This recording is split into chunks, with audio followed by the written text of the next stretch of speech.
우리 옆 사람과 인사합시다. 말씀에 붙잡힌 인생 되세요. 우리 인사합시다.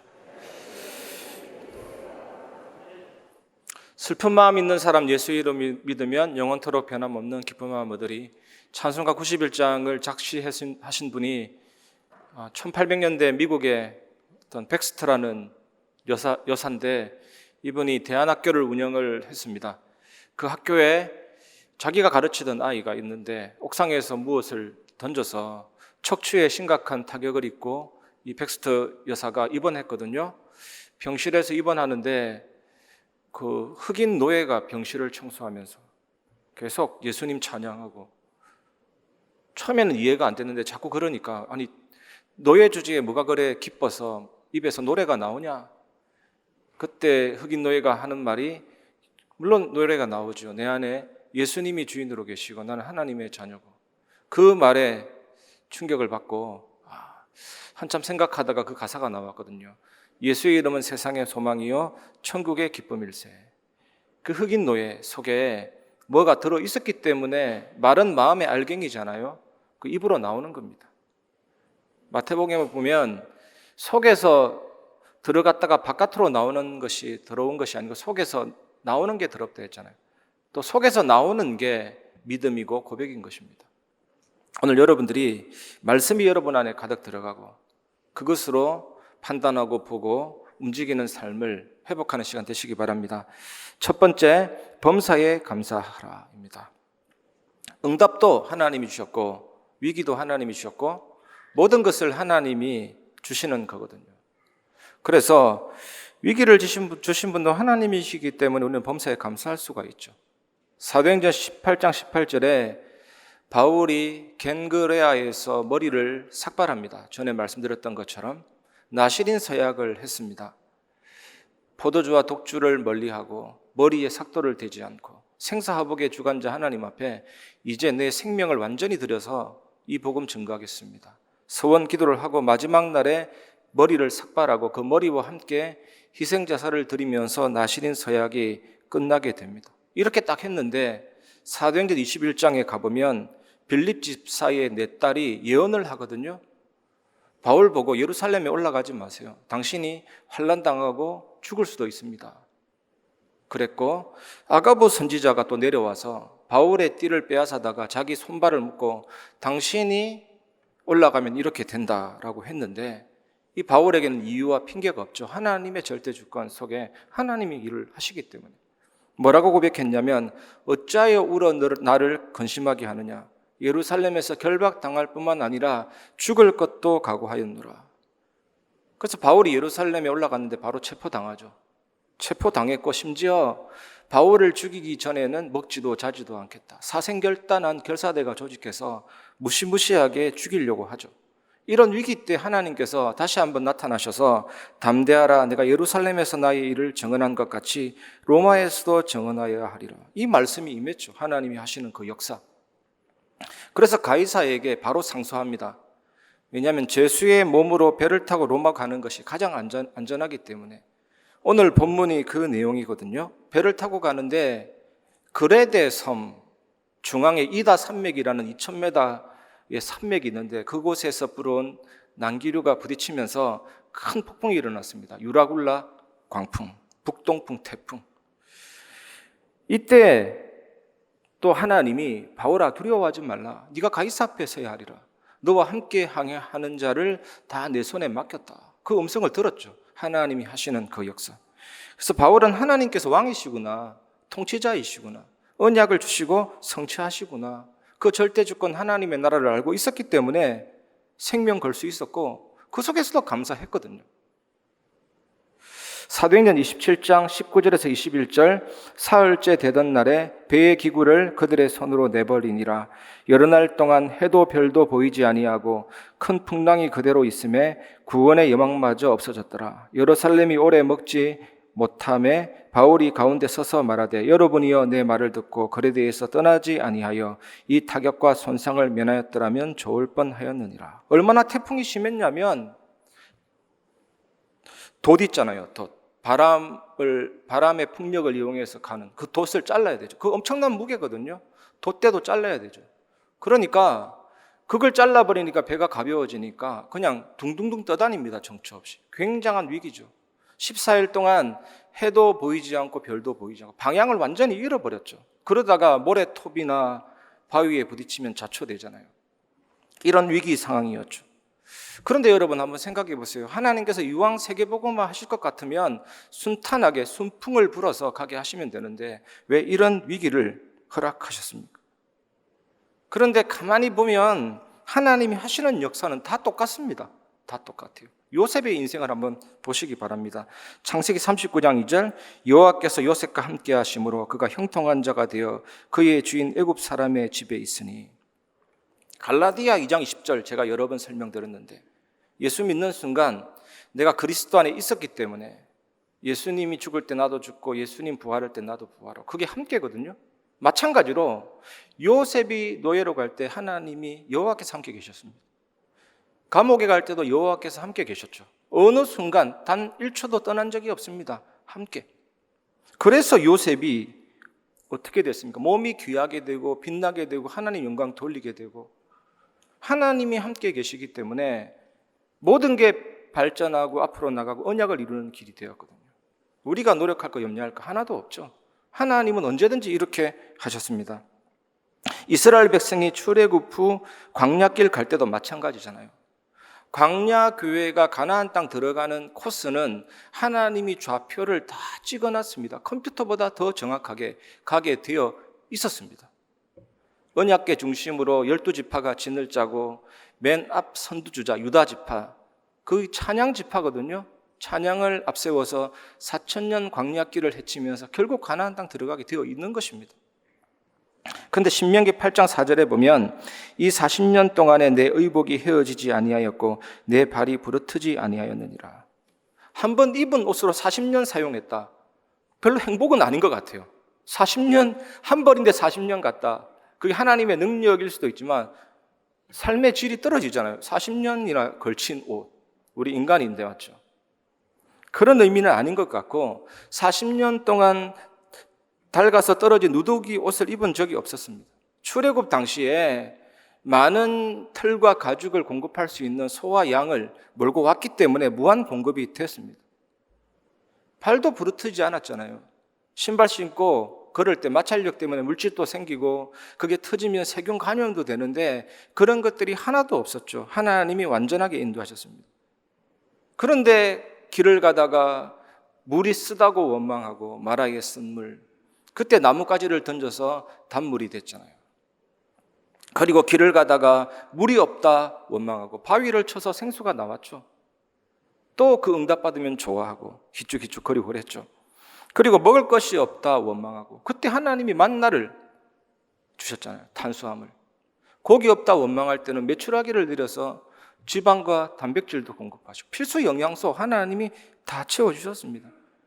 그런데 이 백성들이 모세와 아론을 원망할 때 하나님 뭐라 그랬냐? 모세와 아론을 원망한 것이 아니라 나를 원망한 것이다. 그래서 그들의 광야길의 여정이 몇 사람 외에는 전부 다 그곳에서 생을 마치게 된 것입니다. 그래서 왜 우리가 범사에 감사해야 됩니까? 응답도 하나님이 주신 것이고 위기도 하나님이 주신 것이기 때문이거든요. 이거는 철칙입니다. 구원받은 자의 첫 번째 발판입니다. 계시록 1장 8절 주 하나님이 이르시되 나는 알파와 오메가라 이제도 있고 전에도 있었고 장차 올 자요 전능한 자라 하시더라. 알파와 오메가, 헬라어 그리스어의 첫 글자와 마지막 글자가 알파와 오메가거든요. 그 안에 모든 글자도 포함됩니다. 하나님은 이제도 있었고 전에도 있었고 장차 올 자요 전능한 자라, 모든 것의 통치자라.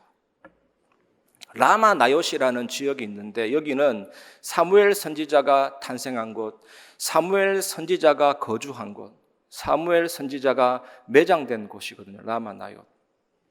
다윗이 도망 다니다가 피할 데가 없어서 라마 나요스로 숨었습니다. 사무엘 선지자와 함께 조금 거주했거든요.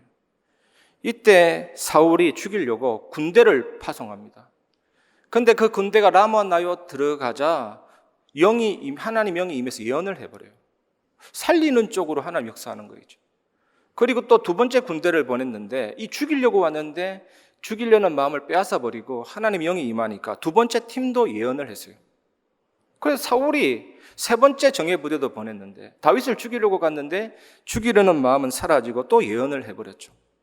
안 되겠다 싶어가지고 사울이 마지막으로 들어갔는데 사울에게도 예언을 하루 종일 예언을 했죠. 그게 라마 나요시입니다. 어떤 영적인 문제 있는 목사님 아들이 교회가 가득한 말씀 운동이 잘 일어나는 지역에 갔는데 일시에 갑자기 영적인 문제가 조용하게 되고 회복이 되고, 이런 하나님의 통치 다스림. 시편 139편은요 다윗이 이렇게 고백하잖아요. 여호와께서 내가 앉고 일었음을 아시며 멀리서도 내 생각을 밝히 하시며 나의 모든 행동을 익히 하시고 내 혀의 말을 알지 못하심이 하나도 없으시니이다. 주께서 내 앞뒤를 둘러사시고 주의 손으로 내게 안수하셨나이다. 내가 주의 영을 떠나 어디로 가며 주의 앞에서 어디로 피하리까? 하늘에 올라갈지라도 거기 계시고 음부에 내 자리를 펼지라도 거기 계시고 내가 새벽 날개치며 바다 끝에 거해도 주의 손이 나를 인도하시고 주의 오른손이 나를 붙드시리이다. 하나님의 통치, 하나님의 다스림, 이것을 여러분들이 누리시기 바랍니다. 그러면 우리에게 어떤 답이 나옵니까? 모든 것이 합력합니다. 모든 것이 합력해서 하나님의 뜻을 이루죠. 어떤 것도 감당할 수 있기 때문에, 그리고 터가 물렁물렁하면 안 되기 때문에, 벽이 단단해야 물건도 걸 수 있기 때문에 하나님은 터를 다지고 강하게 하시고, 그 어떤 것도 하나님의 자녀는 그리스도의 사랑에서 끊을 수가 없는 것입니다. 그래서 결론이 기뻐하고 감사할 수가 있죠. 다니엘이 정신이 나가서 사자굴에 들어가는데 감사한 게 아니잖아요. 확실한 답이 있었습니다. 하나님이, 위기도 하나님, 응답도 하나님, 모든 것이 하나님의 인도와 축복이구나. 그건 누리는 사람이 복음 누리는 사람이거든요. 오늘 이것을 완전히 회복하시기 바랍니다. 우리가 범사에 감사가 되어지는 영적 상태를 회복하려면 답은 간단합니다. 내 능력, 내 인격으로 안 되기 때문에 말씀에 붙잡히면 됩니다. 언약을 붙잡으면 됩니다. 이것이 우리가 이번 주간 두 번째로 붙잡아야 될 언약입니다. 말씀에 붙잡히려면 말씀을 내 안에 채우면 돼요. 언약을 굳게 붙잡으면 되잖아요. 이번 주간에 제가 몇 번 간증 들었는데 어떤 불치병이 걸린 분이신데, 이분이 검진 갈 때마다 불안한 겁니다. 대학 입시, 수능, 시험을 쳤는데 합격자 이름이 있나 없나, 그런 마음이죠. 의사가 좋다 그러면 천국이 되고 좀 이상하네요 하면 지옥이 되고, 그게 얼마나 힘들겠습니까? 그런 마음으로 자녀와 가족을 대하는 것이 힘든 거죠. 왔다 갔다 하는 거예요. 근데 어느 날 마태복음 8장 17절, 주께서 우리 연약한 것을 친히 담당하시고 병을 짊어지셨도다. 이 말씀은 살아있고 활력이 있고 움직이거든요. 진짜 말씀 받으니까 이 말씀이 암보다 더 빠르게 전이 돼가지고 머리부터 발끝까지 전 인격을 사로잡아 버리니까 그런 말이 시원찮게 들리는 거예요. 의사가 정확하게 얘기해 주는데 별 영향이 안 되는 거예요. 누가 뭐래도 괜찮은 거예요. 그 상태. 어느 날 그 질병이 끝나버렸죠. 그런 간증하시는데, 맞다, 말씀이 내 안에 들어오면 끝이 아니겠냐. 사람은 사실은 건강에 자신은 없거든요. 저도 뭐 건강하다 하지만 건강에 자신은 없습니다. 그런데 확실한 비밀은 뭐냐? 영을 살리는 기도와 몸을 살리는 호흡과 말씀이 내 안에 채워지면 그 어떤 것도 이길 수가 있다. 그런 답이 나오죠. 의식과 잠재의식, 무의식, 영혼에 말씀이 완전히 채워지도록. 제가 요즘에 살이 조금 붙었는데요. 예전에 65kg까지 살을 뺐잖아요. 그때는 그게 보기 좋은 줄 알았는데 다이어트 중독이었던 것 같아요. 진짜로. 걸어가다 다리에 힘이 없어서 휘청거리기도 했거든요. 그때 제가 했던 다이어트 방법이 하루 한 끼 다이어트였습니다. 탄수화물은 줄이고 고지방, 저탄고지. 근데 하루 한 끼를 진짜 배불리 먹어버리니까 두 끼, 세 끼가 생각이 안 나요.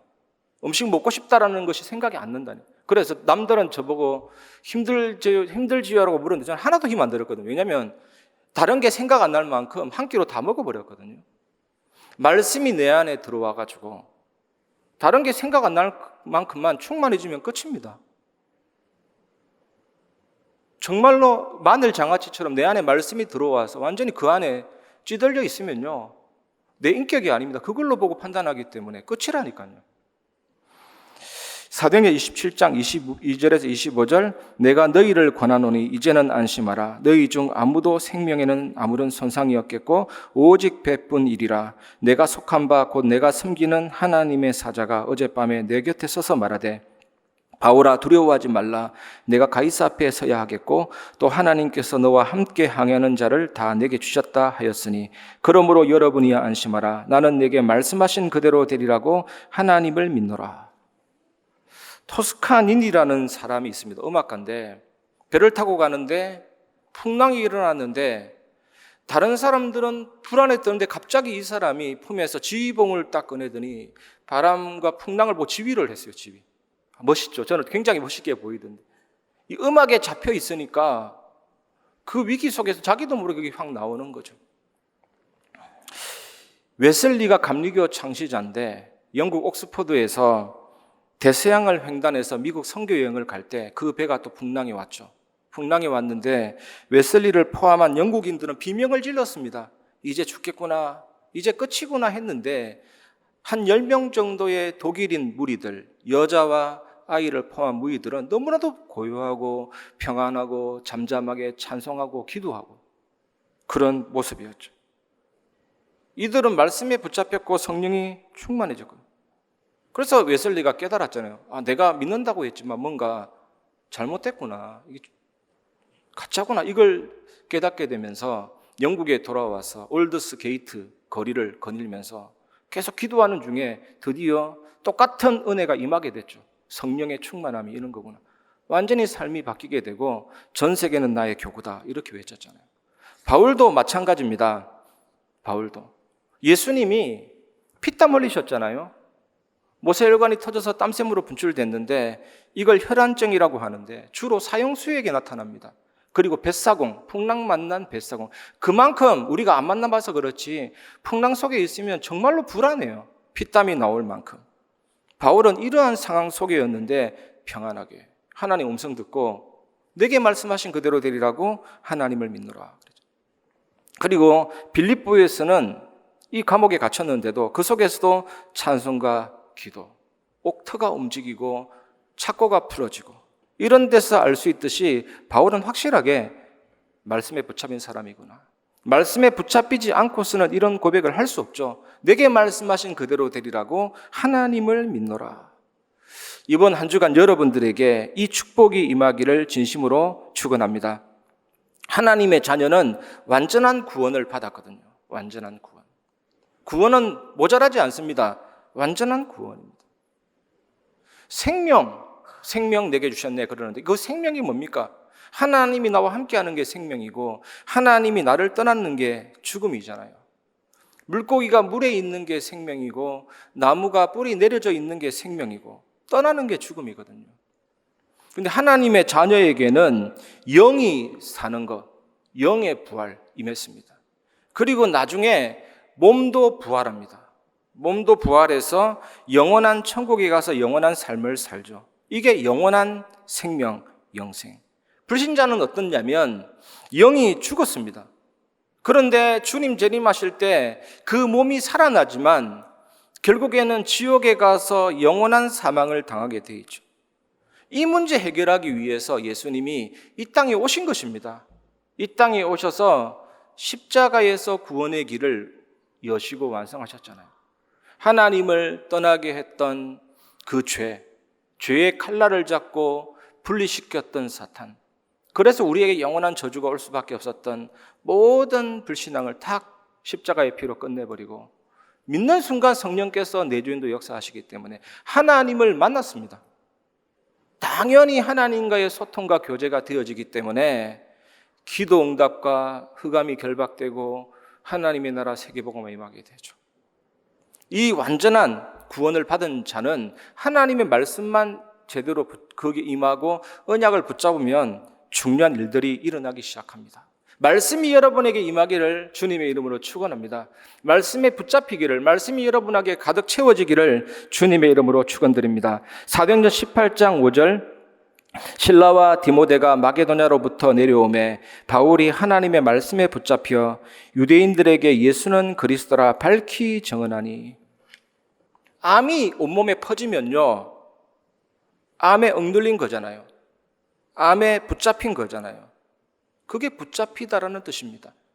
암이 퍼지듯이, 암에 억눌리듯이 온몸이 암에게 붙잡히는데 그게 붙잡히다는 뜻이거든요. 반대로 말씀에 붙잡히면 끝입니다. 말씀에 억눌리고 말씀이 영혼부터 시작해서 모든 삶의 전이 되고 그 말씀이 나를 억누르고 다스려주면 끝이에요.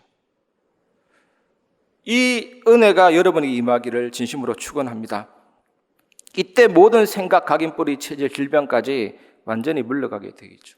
현장에 증거가 나타나게 되어 있습니다.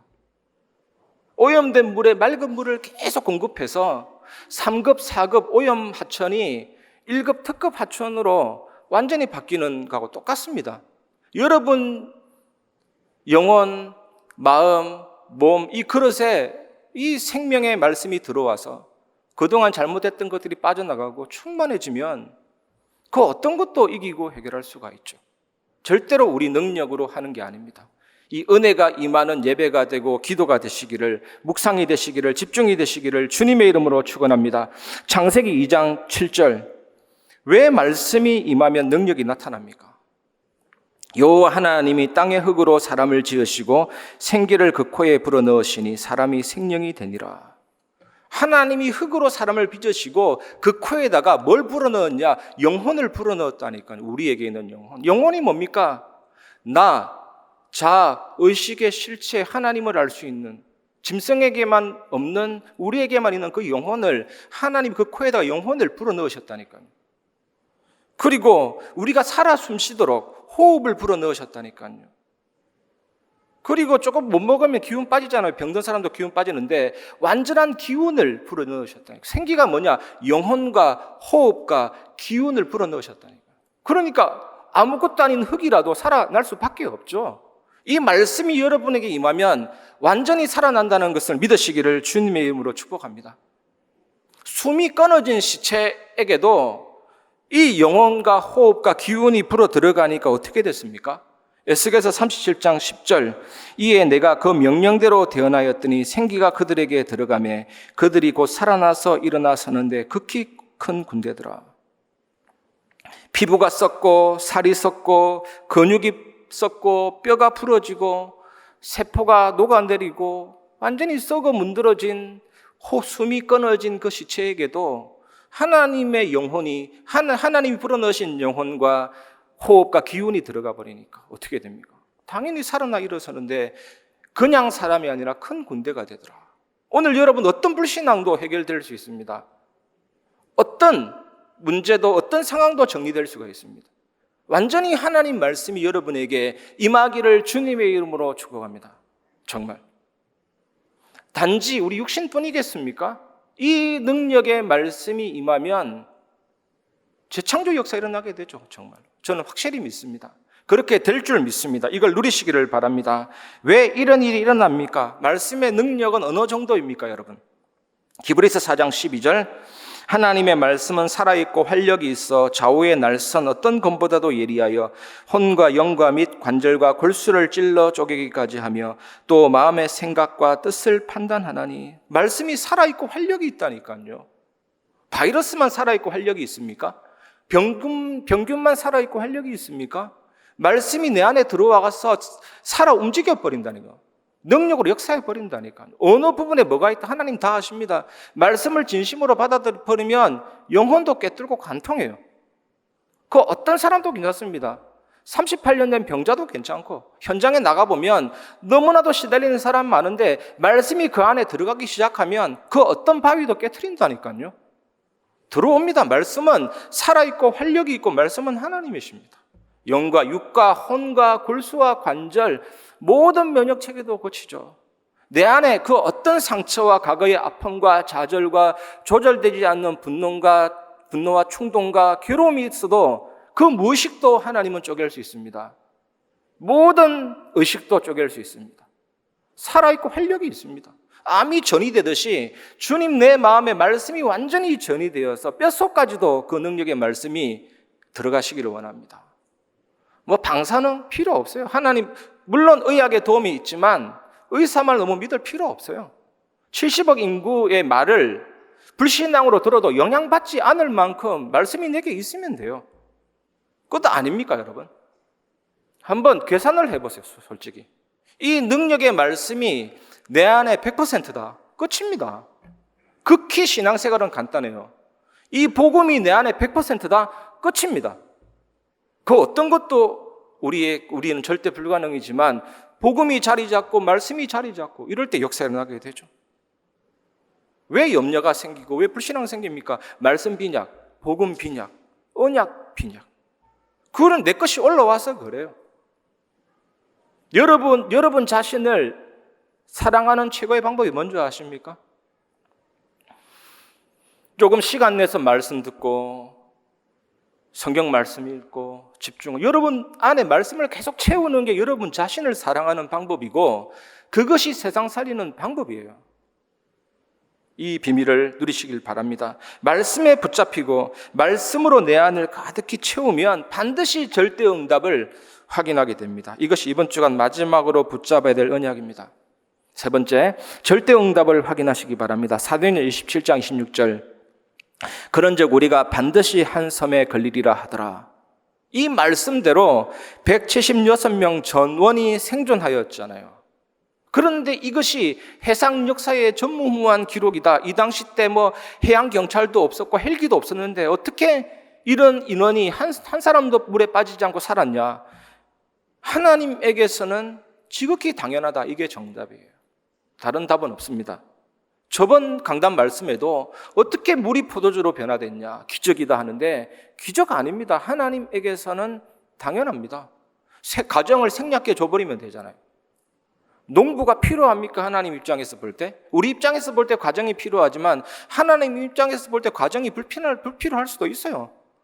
홍해 갈라지는 거 수백 년 걸리는 일도 하나님은 하루 만에 할 수 있습니다. 과정을 생략해 버린 거지 그게 하나님 앞에서 볼 때 불가능한 일도 아니잖아요. 뭐가 기적입니까? 하나님 앞에는 당연한데. 그런데 진짜 중요한 응답은 뭡니까? 바울에게 주셨던 언약입니다. 네가 가이사 앞에 서야 하리라. 로마에서도 증거하여야 하리라. 이 말씀이 성취되는 게 절대응답이잖아요. 그것이 성취되는 현장이었습니다. 그래서 생존하게 된 거예요. 마태복음 15장 32절 33절 예수께서 제자들을 불러 이르시되 내가 무리를 불쌍히 여기노라. 그들이 나와 함께 있은지 이미 사흘임에 먹을 것이 없도다. 길에서 기진할까 하여 굶겨 보내지 못하겠노라. 제자들이 이르되 광야에 있어 우리가 어디서 이런 무리가 배부를 만큼 떡을 얻으리까? 예수님의 모든 기적의 목표는 딱 한 가지입니다. 예수께서 그리스도이시구나. 그 예수 그리스도를 증거하는 일입니다. 그게 기적의 목표예요. 굳이 설명하자면 그게 절대 응답이에요. 오병이어의 기적을 보고도 이 제자들이 4,000명 모인 이 무리들이 광야인데 어디서 이 사람들을 먹일 음식을 구하겠습니까? 불신앙이에요. 오병이어의 기적을 보고 나서 얼마 지나지 않아서 똑같은 상황이 왔는데 또 불신앙이에요. 어디서 이 사람들에게 떡을 먹이겠습니까? 오병이어는요, 남자만 5,000명인데 여자와 아이 포함시키면 약 1만 명 되거든요. 그걸 요즘 돈으로 환산하면 한 1억 정도 돼요. 어디서 이런 돈을 구하겠습니까? 근데 오병이어를 처음 했다면 어떤 생각이 돼야 됩니까? 오병이어 기적도 일으키신 하나님이신데 4,000명쯤이야 이렇게 나와야 되는데 완전히 잊어버리게 된 것이죠. 제자들이 이랬다면 우리들도 비슷합니다. 불신앙이 순간순간 많이 올라올 수밖에 없죠. 순식간에 올라옵니다, 여러분. 그래서 여러분 말씀으로 여러분 안에 채우고 말씀에 붙잡히시기를 바랍니다. 그러면 절대 응답을 확인하게 된다니까요. 조금만 언약을 붙잡아야 되겠다. 말씀이 임하도록 예배에 성공해야 되겠다. 그 자세만 잡혀도 하나님은 시대적인 은혜를 주실 수 있습니다. 오늘 이것을 완전히 회복하시기 바랍니다. 마가복음 5장 20절 그가 가서 예수께서 자기에게 어떻게 큰 일을 행하셨는지를 데가볼리에 전파하니 모든 사람이 놀랍게 여기더라. 그라사 지역의 광인, 군대 귀신 들린 사람. 갈릴리 서쪽은 유대인들이 살았어요. 갈릴리 바다 동쪽은 이방인들이 많이 살았습니다. 이방의 갈릴리여 그랬잖아요. 그게 있는 거라사 지역에 한 사람이 군대 귀신 들려가지고 무덤 속에서 지내고 쇠사슬도 끊어버리고 아무도 제어할 힘이 없고 예수님 보자마자 나를 쫓아내려고 하셨나이까. 이왕 쫓아내시면 돼지떼 속으로 들어가게 하소서. 돼지떼 속에 들어가서 돼지떼가 몰살당했죠. 그런데 여기서 딱 보시면요, 영권의 목표는 뭐냐 딱 나오죠. 우리가 영권 사용할 때 박살내는 데 사용합니다. 주여, 떠드는 사람 입 주둥아리를 막아주시고 술집 다 파괴되게 하시고 이런 영권 사용해요. 뭡니까? 여러분 한번 얘기해 보세요. 주여 막 저 완전히 파괴해 주시고. 영권의 목표는 그게 아닙니다. 살리는 겁니다. 그 엄청나게 군대 귀신 들려가지고 죽어간 저 사람 얼마나 불쌍합니까? 저 사람 속에 흑암이, 군대 귀신이 떠나가고 결국 이 사람이 예수님 앞에 무릎을 꿇고 온 대가분리에 예수님을 증거했거든요. 이게 영권의 목표입니다. 그게 절대 응답의 비밀이잖아요. 정말 이 복음으로 살리고 응답받는 증인 되시기 바랍니다. 이게 절대 응답이라니까요. 이번 한 주간 이 언약을 누리시고 절대 응답을 확인하고 축복을 확인하는 증인 되시기를 주님의 이름으로 축복합니다. 결론을 말씀드리겠습니다. 데살로니가전서 5장 16절에서 18절. 항상 기뻐하라, 쉬지 말고 기도하라, 범사에 감사하라. 이것이 그리스도 예수 안에서 너희를 향하신 하나님의 뜻이니라. 왜 항상 기뻐하고 범사에 감사해야 됩니까, 여러분? 왜 항상 기뻐하고 범사에 감사해야 됩니까? 응답도 응답이지만 위기도 응답이기 때문이거든요, 여러분. 응답도 하나님 주신 것이지만 위기도 하나님 주신 것이기 때문에 항상 기뻐하고 범사에 감사하라. 왜 쉬지 말고 기도해야 됩니까? 사실 여러분도 딱 한 번쯤은 테스트해 볼 필요 있어요. 무슨 테스트냐? 하나님의 진짜 계획이면 기도 안 해도 응답 온다라는 사실을 한 번쯤은 확인해 볼 필요가 있을 것 같아요. 일부러 기도 안 해보고 죄송합니다. 불신앙 될 수 있는데 그냥 내 열심 노력 버리고 하나님 계획이면 된다는 것을 한 번쯤은 확인해 볼 필요 있어요. 저는 딱 한 번 확인해 봤거든요. 근데 한 번만 체험해 보시라고 권유를 드리지 계속 이렇게 하시라고는 말을 못 하겠어요. 되게 힘듭니다. 좀 기도하고 예배 속에서 언약 잡고 하나님 바라보면 하나님 계획을 정말로 알 수 있고 길을 걸어갈 수 있는데 하나님 계획이면 기도 안 해도 응답 온다는 사실을 기도 안 하면서 그걸 체험하면요 조금 힘들죠. 좀 피곤하고 지치고 불신앙한 가정 속에서 오는 스트레스도 있잖아요. 그런 거 다 받으면서 응답을 확인하니까 힘든 거거든요. 하지만 확실합니다. 하나님의 계획이 반드시 성취되고 하나님은 그 언약을 이루시기 때문에 응답이 왔다고 머물면 안 되죠. 그 응답을 통해서 하나님이 하실 일이 있거든요. 그래서 쉬지 말고 기도하라 그랬잖아요. 그래서 여러분 항상 기뻐하고 쉬지 말고 기도하고 범사에 감사하는 것. 또 이것을 뭐라고 했습니까? 이것이 그리스도 예수 안에서 너희를 향하신 하나님의 뜻이니라. 이번 한 주간 이 뜻을 확인하고 누리시기를 주님의 이름으로 축복합니다. 특히 여러분 성삼위 하나님과 오력 그냥 순서입니다. 순서. 내 영혼이. 그러면 어떻게 됩니까? 영혼하고 가장 밀접하게 연결된 나의 뇌와 지력이. 그 다음에 우리 신경을 타고 온몸이 체력. 그 다음에 나의 삶입니다. 경제력. 그 다음에 만남입니다. 인력. 그대로예요. 그냥 성령이 임하면 땅끝까지 정인되리라 하면서 권능 약속했잖아요. 그 과정입니다. 오력이. 말씀 성취하시고 구원을 완성하시고 구원을 적용하시는 성령. 그 안에 오력.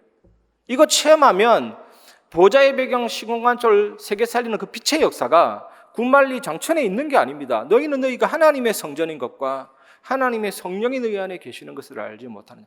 이미 내 안에 와 있는 3초월의 역사가 역시 하나님이 내 안에 심어놓은 형상과 영혼과 삶의 역사죠.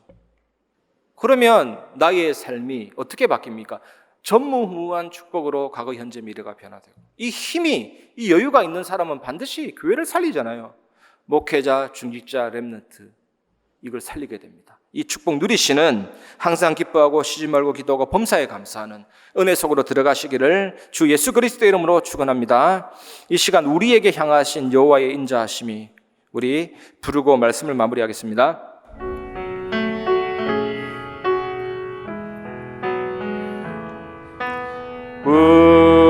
우리에게 향하신 여호와의 인자하심이 크고 크도다.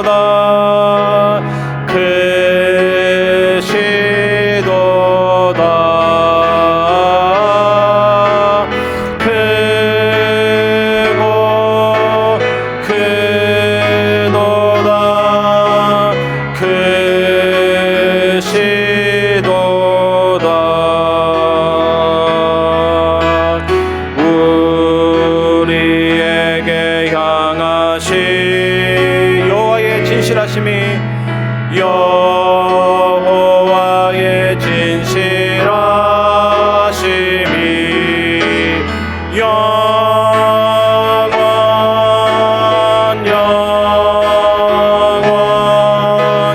영원하시도다.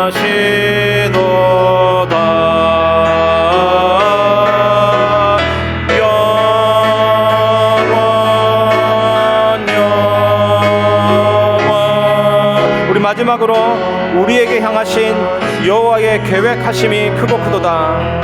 우리에게 향하신, 우리에게 향하신 여호와의 계획하심이 여호와